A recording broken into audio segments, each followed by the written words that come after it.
Praise the Lord. കർത്താവിന്റെ ധന്യ തിരുനാമം വാഴ്ത്തപ്പെടുമാറാകട്ടെ. ഞാൻ ക്രിസ്തുവിൽ സ്നേഹിക്കുന്ന എല്ലാ ദൈവകുഞ്ഞുങ്ങൾക്കും 8-ാം മാസത്തിന്റെ 28-ാമത്തെ പ്രഭാത വന്ദനം കൂടെ അറിയിക്കുന്നു. ലോകമെമ്പാടുമായിരുന്നു കൊണ്ട് ഈ വചന സന്ദേശത്തിൽ പങ്കാളികളാകുന്ന എല്ലാ ദൈവകുഞ്ഞുങ്ങൾക്കും ദൈവദാസിമാർക്കും ആമേൻ, എൻ്റെ ഹൃദയത്തിൻ്റെ ആഴമേറിയ സ്നേഹത്തെയും വന്ദനത്തെയും നന്ദിയും ഒപ്പം പ്രാർത്ഥനയും അറിയിക്കുന്നു. ഈ പ്രഭാതവും പ്രാർത്ഥനയോടുകൂടെ ദൈവസന്നിധി നമുക്ക് അടുത്തു ചെല്ലാം. ആമേൻ. പത്രോസ് ലേഖനം എഴുതുമ്പോൾ 1-ാം അധ്യായത്തിൽ ഇപ്രകാരം എഴുതുവാനിടയായി, വ്യർത്ഥവും പിതൃപാരമ്പര്യമുള്ള നിങ്ങളുടെ നടപ്പിൽ നിന്ന് നിങ്ങളെ വീണ്ടെടുത്തിരിക്കുന്നത് പൊന്നു വെള്ളി മുതലായ അഴിഞ്ഞു പോകുന്ന വസ്തുക്കളെ കൊണ്ടല്ല, ക്രിസ്തു എന്ന നിർദോഷവും നിഷ്കളങ്കവുമായ കുഞ്ഞാടിൻ്റെ വിലയേറിയ രക്തം കൊണ്ടത്രേ എന്ന് നിങ്ങൾ അറിയുന്നുവല്ലോ. മാതാപിതാക്കൾക്ക് സ്വന്തം മക്കളോടുള്ള സ്നേഹവും കരുതലും വളരെയാണ്. അതിൻ്റെ വ്യാപ്തി വാക്കുകൾ കൊണ്ട് വർണ്ണിക്കുവാൻ സാധ്യമല്ല. അതുപോലെ തന്നെ സ്നേഹിക്കുന്ന തനിക്ക് വേണ്ടി കരുതുന്ന മാതാപിതാക്കൾ ഉണ്ടെന്ന് ബോധ്യമുള്ള മകൻ്റെ അല്ലെങ്കിൽ മകളുടെ ആത്മവിശ്വാസവും സുരക്ഷിത ബോധവും വാക്കുകൾക്ക് അതീതമാണ്. അതുപോലെ ദൈവത്താൽ സ്നേഹിക്കപ്പെട്ടവരും ദൈവത്തെ സ്നേഹിക്കുന്നവരുമായ നാം ദൈവത്തിൻ്റെ സ്വന്തം സ്വത്താണ്. ദൈവം നമ്മുടെ പിതാവും നാം ദൈവത്തിൻ്റെ മക്കളുമാണ്. മക്കൾക്ക് പലപ്പോഴും മാതാപിതാക്കളെക്കുറിച്ച് വേണ്ടത്ര വിചാരമില്ലെങ്കിലും മാതാപിതാക്കൾ എപ്പോഴും മക്കളെക്കുറിച്ച് ചിന്തിക്കുന്നവരും അവർക്കായി ജീവിക്കുന്നവരുമാണ്. ദൈവജനത്തിന് ദൈവത്തെക്കുറിച്ച് വേണ്ടത്ര അറിവും ചിന്തയും ഇല്ലെങ്കിലും ദൈവത്തിന് നമ്മളെക്കുറിച്ച് എപ്പോഴും ചിന്തയുണ്ട്. നാം ദൈവത്തിൻ്റെ ദൈവം തന്നെ പറഞ്ഞിട്ടുണ്ട്. നിങ്ങൾ എനിക്കുള്ളവരായിരിക്കേണ്ടതിന് ഞാൻ നിങ്ങളെ ജാതികളിൽ നിന്നും വേർതിരിച്ചിരിക്കുന്നു. പിതാവായ കർത്താവ് നമ്മുടെ ദൈവമാണെന്നുള്ള സത്യം നാം തിരിച്ചറിയണം. ഇനി നാം ഏതെങ്കിലും മതരാഷ്ട്രീയ വർഗീയ സംഘടനകളുടെയോ ഏതെങ്കിലും സമ്പന്നരുടെയോ ശക്തി കേന്ദ്രങ്ങളുടെയോ വകയല്ല. എന്തിനേറെ പറയുന്നു, നാം നമ്മുടെ പോലും സ്വന്തമല്ല. എപ്പോഴും നാം ദൈവത്തിൻ്റെ സ്വത്താണ് എന്ന കാര്യം നാം മറന്നുപോകാതെ എപ്പോഴും ഓർത്തിരിക്കണം. ഒരു വ്യക്തിയെ സംബന്ധിച്ചിടത്തോളം അവന് ഏറ്റവും വിലപ്പെട്ടത് തൻ്റെ ജീവനാണ്.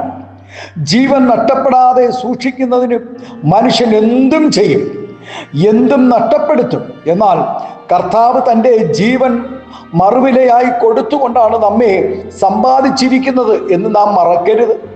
നാം ചെയ്ത പാപത്തിൻ്റെ ഫലമായ മരണം ക്രിസ്തു ഏറ്റെടുത്തുകൊണ്ട് ദൈവത്തിൻ്റെ നീതിക്ക് തൻ്റെ ജീവൻ പകരം നൽകിക്കൊണ്ട് നമ്മെ വിലയ്ക്ക് വാങ്ങിയിരിക്കുന്നു. ആമേൻ. വിലയില്ലാത്ത നമ്മെ വിലയ്ക്ക് വാങ്ങി വിലയുള്ളതാക്കി തീർക്കുക എന്നതാണ് ദൈവത്തിൻ്റെ പദ്ധതി. തൻ്റെ ജനത്തെ ലോകത്തിൽ ശ്രേഷ്ഠരായി കാണുകയും അവർക്ക് ബഹുമാനവും പദവികളും നൽകിക്കൊണ്ട് ദൈവം അവരെ മാനിക്കുകയും ചെയ്യുന്നു. ദൈവം നമ്മെ തൻ്റെ സ്വന്തം ജനമായി തീർത്തിരിക്കുന്നു എന്നും നാം ദൈവത്തിൻ്റെ നിക്ഷേപങ്ങളാണെന്നും തിരിച്ചറിഞ്ഞുകൊണ്ട് ഈ ലോകത്തിൽ ദൈവത്തിനായി ജീവിക്കുവാൻ നമ്മെ ദൈവകരങ്ങളിൽ ഏൽപ്പിച്ചു കൊടുക്കാം ഈ പ്രഭാതം. ആകയാൽ പ്രിയ ദൈവവേദരെ, നമുക്ക് നിത്യതയിൽ എന്തെങ്കിലും നിക്ഷേപങ്ങളുണ്ടോ?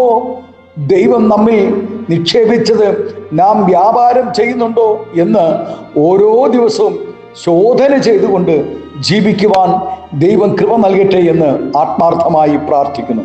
നമ്മുടെ കർത്താവ് വരാറായി. നമുക്ക് വേഗത്തിൽ ഒരുങ്ങാം. പ്രിയ ദൈവവേദനേ, ഈ ലോകം ശാശ്വതമുള്ളതല്ല. നമ്മെ വീണ്ടെടുത്തത് പൊന്നും വെള്ളിയും ഈ ലോകത്തിൽ അഴിഞ്ഞു പോകുന്ന വസ്തുവകകളെ കൊണ്ടല്ല നമ്മെ വീണ്ടെടുത്തിരിക്കുന്നത്. ക്രിസ്തു എന്ന നിർദോഷവും നിഷ്കളങ്കവുമായ കുഞ്ഞാടിൻ്റെ വിലയേറിയ രക്തം കൊണ്ടത്രേ നമ്മെ വീണ്ടെടുത്തിരിക്കുന്നത്. ആകയാൽ ആ വില തിരിച്ചറിഞ്ഞുകൊണ്ട് നമ്മെ ദൈവ മക്കളായി തന്നെ ഈ ലോകത്തിൽ നാം വേർപെടുന്നതുവരെയും ആ ദൈവത്തിൻ്റെ മക്കളായി തന്നെ നിൽക്കുവാൻ ദൈവം കൃപ നൽകട്ടെ. ഇതാ തനിച്ചു പാർക്കുന്ന ഒരു കൂട്ടം എന്ന് പറയുവാൻ തക്കവണ്ണം നമ്മെ ഏൽപ്പിച്ചു കൊടുക്കാം. നമ്മുടെ കണ്ണുകളെ ദൈവസ്ഥലടയ്ക്കാം. ഒരു നിമിഷം പ്രാർത്ഥിക്കാം. സ്വർഗീയ പിതാവേ, സ്നേഹവാനായ ഞങ്ങളുടെ നല്ല ദൈവമേ, അനുഗ്രഹം പ്രശാന്തവുമായ നല്ല പ്രഭാതത്തിനായി നന്ദിയോടെ സ്തോത്രം ചെയ്ത് കർത്താവ്. വ്യർത്ഥവും പിതൃപാരമ്പര്യമുള്ള ഞങ്ങളെ കർത്താവ് നിന്റെ മക്കളായി ഞങ്ങളെ തിരഞ്ഞെടുത്ത ആ മഹാസ്നേഹത്തിനായി, ആ കരുതലിനായി നന്ദി പറയുന്ന നാഥ. ഞങ്ങൾ കർത്താവ് സ്തോത്രം ലോകത്തിലുള്ളവരല്ല കർത്താവ്, ഒരു സംഘടനയ്ക്കോ ലോകത്തിനോ ഒരു രാഷ്ട്രീയക്കാർക്കോ ഒരു ജാതിക്കോ ഉള്ള മക്കളല്ല ഞങ്ങൾ ദൈവമക്കളായി തന്നെ നിത്യത വരെയും ഈ ഭൂമി നിലനിൽക്കുവാൻ പരിശുദ്ധാത്മാവ് ഞങ്ങളെ സഹായിക്കണം. ഈ ശബ്ദം ശ്രവിക്കുന്ന എല്ലാ ദൈവദാസന്മാർ, ദൈവകുഞ്ഞുങ്ങളെ എല്ലാവരെയും അനുഗ്രഹിച്ച് പ്രാർത്ഥിക്കുന്നു. ആത്മീയമായ ഭൗതികമായ എല്ലാ നന്മകളും അനുഗ്രഹങ്ങളും സ്തോത്രം പകരണം. മഹത്വം പങ്കെടുക്കണം.